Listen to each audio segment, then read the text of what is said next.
Bonjour et bienvenue à cette session complètement préparée Tout à fait. depuis des heures. Donc du coup, petit récap par rapport à la dernière session où on a installé Windows Server et après on a installé Hyper-V, ce qui nous a permis effectivement de commencer la création d'une machine virtuelle. Du temps, j'ai juste réinstallé, j'ai changé la version de Windows Server pour vous présenter Hyper-V Server. À savoir qu'Hyper-V Server, vous pouvez aller le télécharger, hein, pareil, hein, vous allez sur Google, vous tapez Download Hyper-V Server 2019, vous allez sur le même site de Microsoft et vous allez pouvoir télécharger l'ISO de Hyper-V Server. Hyper-V Server, en fait, il a la grande faculté d'être déjà un gratuit. Qui est relativement sympathique, ça vous évitera d'avoir des licences si, admettons, vous voulez tester un hyperviseur de type 1 sur un ordinateur, pas celui de production, hein, si vous avez un vieux PC sur lequel vous voulez faire de la vraie virtualisation, si je puis dire. Et donc du coup, on a fait exactement comme la dernière fois, à savoir lancer Rufus, créer une clé USB sur lequel on va, j'allais dire, packager et décompresser finalement l'ISO d'Hyper-V qu'on va récupérer.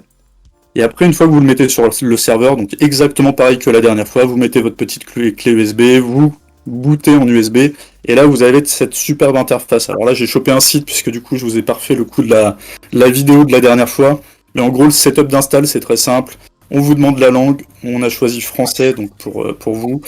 Vous cliquez sur installer, vous acceptez le contrat de licence. Là, nous, on avait 3 disques, hein, souvenez-vous. Bon, là, sur son screenshot, il en a qu'un. J'ai laissé les disques déjà préformatés de la dernière fois, où Lyon avait créé les répertoires config et virtual hard disk. Et donc là, j'ai juste sélectionné le premier disque et j'ai réinstallé la partie Windows Server 2019 pour le remplacer par Hyper-V Server. Donc du coup, il fait sa petite installation. Et après, vous vous retrouvez avec cette magnifique interface. Donc à savoir, juste un prompt. C'est-à-dire qu'il n'y a pas d'interface graphique. Au lieu de consommer 2 Go de mémoire, de RAM, il va consommer que 500 MB. Donc ce qui est assez appréciable si, admettons, vous n'avez pas forcément des gigas et des gigas de RAM à disposition. Et la première chose qu'on va vous demander, effectivement, c'était d'enregistrer le mot de passe administrateur.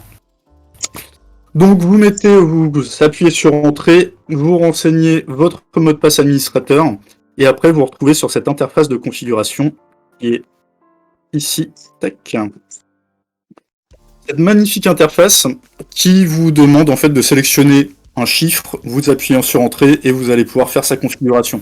Donc là j'ai juste fait exactement la même chose qu'on a fait en graphique la dernière fois, à savoir spécifier le nom de l'ordinateur, donc j'ai appuyé sur 2 et j'ai tapé VRT1-HQ, comme la dernière fois quand on l'a fait en graphique. Suite à ça, j'ai configuré l'administration à distance, donc je l'ai juste activé pour que je puisse le faire à partir de mon PC et pas forcément être sur l'écran du serveur, sur lesquels j'ai pas forcément tous les outils, Discord et autres. Donc là, je vais prendre la main à distance finalement. Ce que vous voyez là, en fait, là, 192.168.0.11, c'est ni plus ni moins que le bureau à distance de cet Hyper-V serveur. Donc le bureau à distance consiste à avoir une console, hein, ni plus ni moins. J'ai activé les mises à jour automatiques, j'ai activé le bureau à distance pour pouvoir prendre la main à distance comme Xion le faisait la dernière fois. J'ai appuyé après sur 8 paramètres réseau, j'ai mis exactement la même configuration que la dernière fois. Donc on me demande l'IP, on me demande le masque de sous-réseau, la passerelle. Après pareil pour la partie DNS. Voilà. Donc ça c'est Hyper-V Server. Donc en fait le fait juste de configurer l'administration à distance, donc de faire le 4 et d'activer, ça m'a permis de faire quoi? Et bien en fait à partir de votre Windows, il faut savoir que sur tous les Windows 10 vous avez Hyper-V à disposition. Donc vous allez simplement dans la barre de recherche, vous tapez Feature. Vous tapez pas Feature, on va... Alors, du coup là je me le suis mis en français pour vous. On va taper... voilà. Vous tapez Hyper-V par exemple, et vous avez activé ou désactivé à fonctionnalité, pas Feature. Activer ou désactiver des fonctionnalités sur Windows. Et sur votre Windows 10, donc même chez vous, vous avez la partie Hyper-V.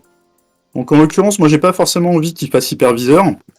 Et donc du coup, soit vous cliquez sur plateforme Hyper-V, et dans ce cas-là, votre Windows 10 va devenir un vrai hyperviseur. Il y aura vraiment l'hyperviseur de type 1 qui va venir sous Windows. Ou sinon, comme moi dans ce scénario-là, si vous avez une autre machine à côté, vous cliquez juste sur outils d'administration Hyper-V. Donc vous faites OK, voilà les prérequis, tout ça, vous faites suivant. Et il va vous installer. cette magnifique console, donc vous devez vous souvenir, parce que c'est exactement la même que Xion avait lancé la dernière fois sur Windows Server directement, le gestionnaire Hyper-V. Donc là, j'ai mon magnifique gestionnaire Hyper-V qui est sur mon Windows 10, mais qui est connecté. Donc j'ai fait un clic droit, se connecter au serveur. J'ai tapé vrt1-hq, et du coup, je me suis connecté, il me l'affichait ici. Et à partir de là, à partir de mon Windows 10, je vais pouvoir administrer mon serveur Hyper-V qui est à côté, en créant, pareil, des nouveaux ordinateurs virtuels. Donc juste pour votre information, puisqu'on l'a pas forcément vu dans les cours ou autres, vu qu'actuellement j'ai pas de DNS, puisque le but du jeu c'est qu'on monte toute l'infrastructure, donc le fait de taper vrt1-hq, normalement ça ne marche pas. Parce qu'il faudrait que je tape 192.168.0.11. Vous êtes d'accord, il n'y a pas de DNS pour l'instant. Donc du coup, qu'est-ce que j'ai fait pour pas taper l'adresse IP, mais directement le nom? En fait, on va travailler avec un fichier qui s'appelle le host, le fichier host. Donc vous prenez un notepad, un bloc-notes, vous faites un magnifique clic droit dessus, exécuter en tant qu'administrateur, vous faites oui, tac, donc là j'ai un notepad qui s'affiche, je vais faire fichier, ouvrir, et je vais aller dans ce répertoire, C2. Windows System 32 Driver ETC. C'est le truc pour un administrateur le plus important à retenir. Vous allez là-dedans, en bas à droite, vous dites que je vais afficher tous les fichiers. Et là, il y a un petit fichier qui s'appelle host. Vous double-cliquez dessus. Et là, vous voyez que j'ai des adresses IP associées à des noms.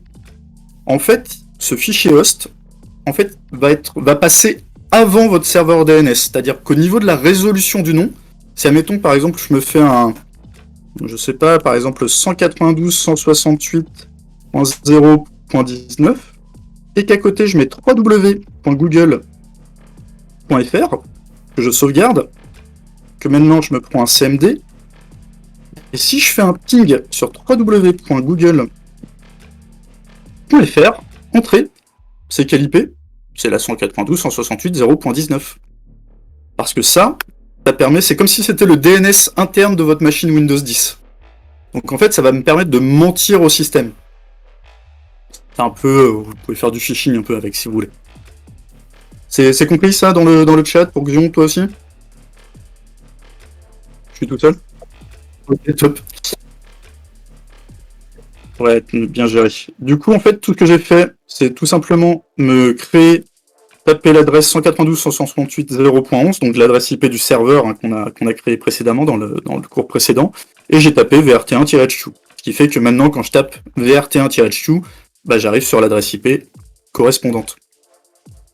Qui m'a permis donc du coup de faire clic droit, se connecter, de rentrer l'adresse du serveur, le vrt1-hq, et de me connecter dessus. Et à partir de là, j'ai plus besoin du tout d'aller sur le serveur, je peux juste utiliser cette console. Donc à partir de cette console, on va reprendre exactement la même chose que la dernière fois, on s'était arrêté à la copie de l'ISO. Je sais pas si vous vous en souvenez. Donc là, ce que j'ai fait, c'est tout simplement faire un / vrt1-hq à partir de ma machine. Donc là, je suis vraiment toujours sur mon poste Windows 10. / C$, parce qu'il faut, vous vous souvenez des lettres de lecteur? Il y avait la lettre par défaut pour le système d'exploitation, ça va être C2. Après, on avait créé pour l'autre disque V2. Et pour le deuxième disque, le troisième disque, W2. Vous vous en souvenez? C2, V2, 3W. W plutôt. Et en fait, il faut savoir que de base, sur un serveur, les lettres de lecteur, en fait, c'est des partages cachés. Donc là, si je veux accéder au C2 de mon serveur, je tape vrt1-hq-C$, entrée, et je vois l'intégralité de tout ce qui est sur le C2. Qui me permet, à partir de mon Windows 10, de faire un clic droit, nouveau dossier, créer un répertoire ISO, et de faire un magnifique copier-coller de mon ISO Windows Server 2019 qu'on avait téléchargé la dernière fois.